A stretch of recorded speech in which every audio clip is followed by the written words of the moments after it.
Sinnilega til hamingju, þetta stórkostlegt. Já, það er mjög gaman að vera komin áfram og já, mér langaði alveg að vinna þennan leik en það skiptir svo sem ekki öllum máli, við erum komin áfram í undanúrslit og það er bara geggjað. Já, ég meina það er bara stórt markmið sem ekki hefur unnist lengi. Já, þetta er klárlega eitt af markmiðum okkar, þannig að ég er bara sátt með að við klárum þetta í seinni hálfleik og já, nú bara fókus á bikarleikinn. Stórkostlegur leikur hjá þér. Já, takk fyrir það. Ég er ánægð að ég náði að grípa ég verði einhverja bolta þarna.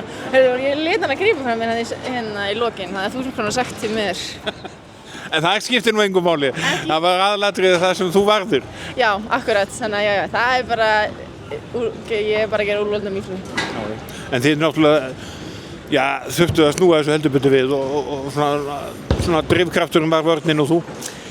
Já, kannski. Ég er bara ánægð að við náðum að snúa þessu við og þetta er erfið staða sem við erum í. Það er mjög erfitt að koma inn í leik vitandi þannig að þú mátt tapa en ekki æsarappa með einhverjum mörkum en já, við settum bara í annað ekki í þetta hálfleik. Og svo lenda 6 mörkum undir þegar 20 mínútur eftir. Já, nákvæmlega. Þetta var mjög óþægilegt sko. Svo bara náður að slúta ógeðslega vel og markmaðurinn var ekki svona fyrir okkur eins mikið í fyrri hálfleik þannig að þetta small bara. Og þú náður að vera meira fyrir þeim? Já, akkurat. Þá snerið við bara blaðinu og þá var ég meira frá þeim. Þannig að nú er bara bikarinn á fimmtudaginn og aðeins að hvíla sig þangað til.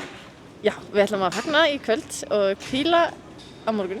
Eða hvíla okkur, andlega eða eitthvað og svo bara full fókus áfram.